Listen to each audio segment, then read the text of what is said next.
I'm sure we're all used to the fact that a lot of Generations releases these days tend to be remakes of old toys, but this might be one of the most interesting that I've looked at in a while. I say that because it's such a striking resemblance to the 2000s original that honestly seeing them side by side is a real weird comparison. That's even more true because unlike a lot of these new versus old comparisons, the vintage figure in this case is also amazingly cartoon accurate. Or at least the cartoon was accurate to the toy in this case, but either way the new toy can't claim that as its sort of primary advantage. So what are the big differences between these two, and is the Age of the Primes figure worth it? Thanks to the folks at Transforverse.EU, we will have determined that by the end of the video today. My name is Sixo, but more on that later, because I've got to tell you, I'm a huge fan of the original Sky-Byte figure. It's really weird, it's really unusual, quite ungainly in a lot of ways, but my god, it is just so beautiful to behold, and I've always had a bit of a soft spot for it, especially with that really quite idiosyncratic robot mode. I mean, there's just so much personality in that face, right? With its crooked smile. You really don't get face sculpts like that anymore. That is peak 90s Kenner. One thing you gotta mention here is the finish, because it's just beautiful. You got this striking blue here, these little pops of red, this little Predacon spark crystal, which is amazing. Got lots of chrome here as well, which is finished in this really nice silver that just pops against the light beautifully. The color scheme is so nice too. Really kind of lovely burnt yellow, deep blues, really nice kind of off-white. It just works. We'll look at it in more detail in the sharp mode, but honestly,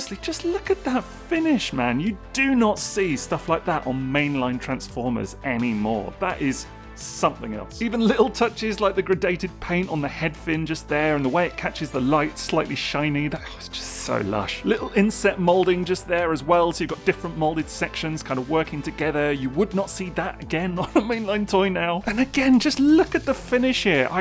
Just breathtaking, honestly. I can't say enough nice things about it. Now, turning our attention to the Age of the Primes toy, it's fair to say that the finish is not quite as spectacular, but actually, you know what? It's still pretty good. Now, a lot of people are definitely going to prefer the face sculpt on this one, I think. It's a little bit more normal, like still got loads of character. It looks maybe a little bit more like the cartoon, if anything, and I think they did a really good job with it. Now, the chest has all the same sort of details, but obviously looks very different overall. You've got a much more kind of matte blue just going on there, which actually does look pretty nice. It's just a different choice. And then this little kind of pearlescent orb in the middle instead of the spark crystal, and that doesn't compare, but it's still not bad by any means. There's even effort here with these like wired sections being done in silver paint, which is really nice because actually it's not really that noticeable on first view, but it is there, so it's appreciated. The colours are a little bit of an oddity because this yellow is not as appealing as the old toy, I will say. It's a bit more kind of a goldy colour, like a little bit less saturated as well, and it's not bad, but it just doesn't quite pop in the same way. Still got paint on the head crest though, not the same sort of faded detail, but a nice little silver stripe. And again, here you can see it's missing a lot of the little like red and green details and things that the original had, but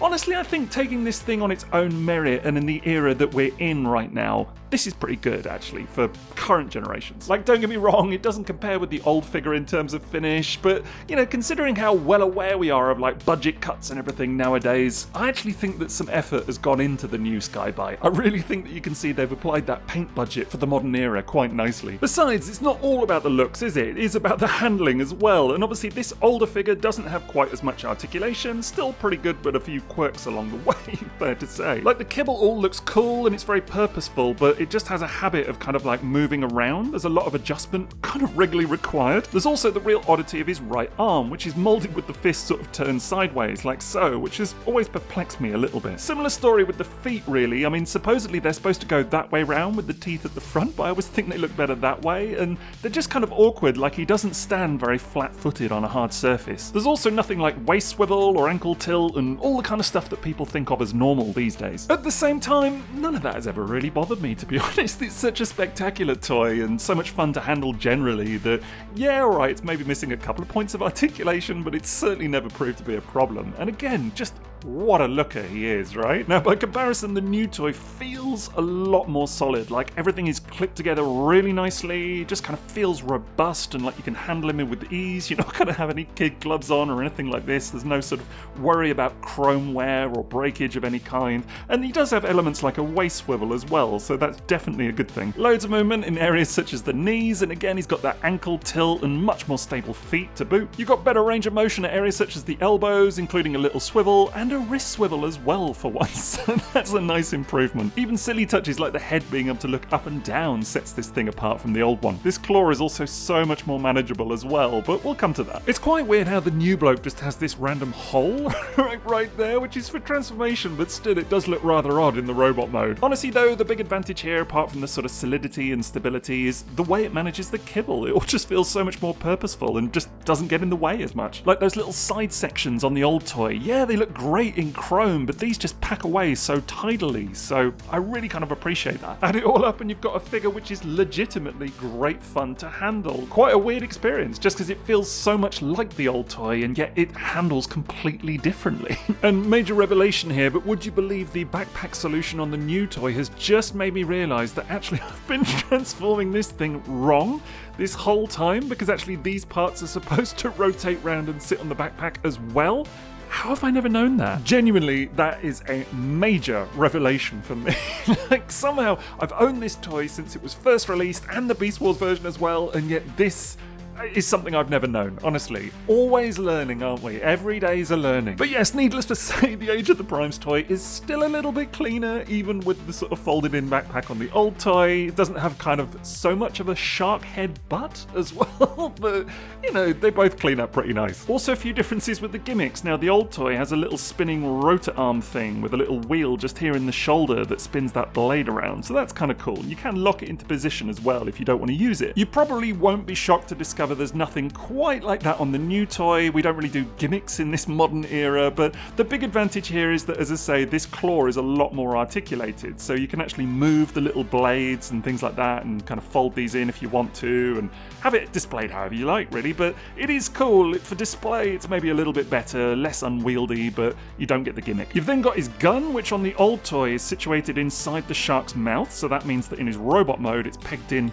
on his bum. Now obviously with the way that the wrist is situated on the old toy, it kind of sits at an angle, but you do have some missiles that can fit in there, which I don't have to hand right now, but still they will fire, so that's pretty fun. The gun can also stow away on the new toy inside the shark's mouth, but it's just pegged in there. And this one is a much simpler design. It's literally just a piece of plastic that kind of clips into the hand with some little molded missiles and everything, and it's fine, it's perfectly perfunctory, it's just not as fun as the old one, I guess. You can also remove these little blades from his back and then pop them in his hand, you know, one or both of them, whichever one you want, and that looks frankly awesome. He's so kind of spiky and menacing, you know? It does work much the same on the new toy though. They also pop off and go in his hand whichever way you want. They're blue instead of painted white in this case, but still it looks pretty good. It all makes for quite the fascinating comparison, truth be told. You've got two toys of very different eras that both speak to the kind of design sensibilities of what was happening when they were released. I mean, the original is kind of 60% there in terms of articulation. It's got loads of gimmicks and it's got all the lush paint and the chrome and the finish, and it just looks absolutely breathtaking, but it's not quite as solid, whereas the new one probably is kind of 60% there in terms of the finish, and yet it also has that stability, the articulation, and it's really got the looks as well, so it's a bit of a trade-off. Two great toys, no right or wrong option, but which do you prefer? Truth be told, it's just great to see a character like this being given an update. I mean, we are in a bit of an RID renaissance right now. We've got different characters going off and even a bit of a HasLab, so that's quite exciting. So I think they've done a great job here with Sky-Byte. Of course, the other big consideration here is if we'll get the new Age of the Primes toy in the classic Beast Wars Transmetal 2 Cybershark colours, the kind of really fluorescent green and blue, and it's just so garish and cool. I really love it. I don't know that many people are necessarily calling out for such a thing to be done on the new toy, but I would certainly love to see it. When it comes to transformation, it's fair to say that the original toy is a little bit fiddly in places. I mean, a lot of this conversion is pretty much a game to see if you can do it without popping any bits off, because that does happen quite frequently. If anything, there's just a bit of a knack to it. It's kind of knowing what to move and when. It's like a lot of the conversions from that sort of era where actually a lot of things, if you do them in the right sequence, go quite smoothly, but if you get a step out of turn, it can be a bit of a pain. And by and large, things do click into place pretty nicely once you know what you're doing. And actually the end result is well worth the whole process, because although yes, it is a little bit fiddly, the sharp mode is nothing shy of absolutely spectacular. By comparison, the new toy is an altogether much more straightforward process. Stuff moves fluidly, it all clicks into place place really nicely. There's obviously been a lot of kind of care and attention taken to make sure that when you are moving panels that they can kind of glide out of the way for when you need to move something else. So you don't really have those kind of clearance issues that you'd maybe do a little bit on the original. There is also that kind of satisfying click that I do like on Transformers Old or New, maybe even a little bit more than the old version in this case, so that's a definite plus. And by and large, it's all really quite logical, with some nice tidy touches along the way to kind of clean it up. You know, it all looks really, really good, and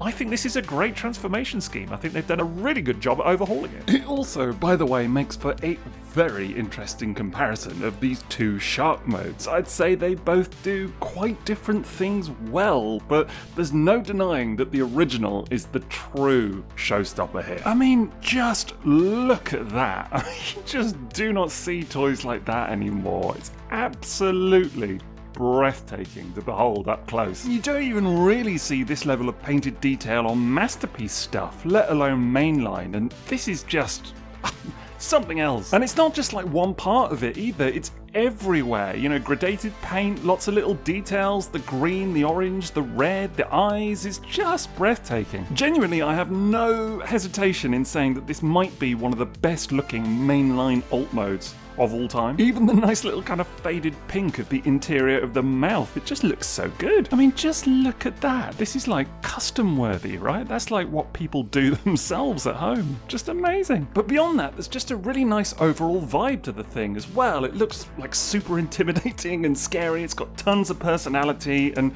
yeah, it's breathtaking, but it's also just lots of fun. That said, there are some disadvantages. I mean, the mouth does not really move at all. Like, this top bit is just statically molded, and you can kind of wiggle the feet here a little bit, but not much. You certainly can't close the mouth. Also, I kind of dig the molded curve that's going on here, the fact that it's not just completely straight, but you can't move it in any way. It's not articulated, so I like that it's got that little touch of personality, but some people maybe prefer a little bit more movement to it. You've also got this quite visible robot mode hand sticking out the bottom there, which is a little bit of a compromise, pretty much the only compromise on this shark mode actually, and it does retain the little spinning tail gimmick, which is kind of cool. You can just see that little rotor just there, just kind of sticks out, but it's not the most effective. It's quite hard to get to there, but you know, it kind of works. Without a doubt though, the biggest disadvantage of this original shark mode is that these panels on the side don't really tab in very well at all, so it's quite precarious if you want to kind of stand it up or anything like this. Like, it will just kind of topple over quite easily. By comparison, the Age of the Primes figure isn't quite the visual showstopper that the old one is, but it still looks really good by my estimation, and it does have some advantages. I mean, again, whilst the finish isn't quite up there versus the original, you've still got some nice molded detail and some paint going on there, just not as much really. And honestly, I think if you didn't just like stack it up versus the old one, you know, if you just took it on its own merit in its year of release, I think this is pretty good in terms of the current generation space. Really appreciate this little kind of folded skin detail just there. It's so weird, but it's something. Face is really cool on this one as well, with some nice little red eyes, some beautiful molded detail, and a nice silver finish as well. And you do have the advantage of actually being able to open the mouth in this case. Also fair to say that hand is a lot better hidden on this one. But, you know, there's a bit of a trade-off because this is the arm quite obviously there for the tail. And it does move, so that's a nice touch, which you couldn't do on the old one, but fair to say it doesn't look as good. These side panels are really nicely locked in though, and it all feels really solid, so that's a plus. And I also love that you can move his little neck down. Like, that's just so cool, so he can kind of stand up and talk to you. You can also kind of plug his gun in on the inside of the mouth like so, if indeed you really want to. That is a thing you can do. It all just makes for two very different products, especially in this mode. There's no doubt in my mind that the original is the better looking shark by some distance, but the new one has the advantages of being more solid, more stable, more articulated, and it still looks kind of nice, so I guess it depends what you want, really. Again, it'll be fun to see if they ever get around to doing Cyber Shark colours on the Age of the Primes mold, because that would be fun too. I'd certainly be up for it. For today though, I want to say a big thank you to the fine folks at Transforverse.EU for bringing you this video. You should go and check them out if you live in Europe, because they've got tons of Transformers in stock and they've got great shipping options as well. So go and give them a look, there's a link in the description below. So yeah, all in, I think it's fair to say that I'm quite enamoured with Age of the Primes Sky-Byte really. I think it's pretty good. I still love the original, and that will always be top dog in my book, but this is a worthy successor, so it's definitely a toot from me. But what are your thoughts? Do you like it, or you're not so sure? Do let me know, and otherwise that's it from me. So thanks for watching, and TTFN.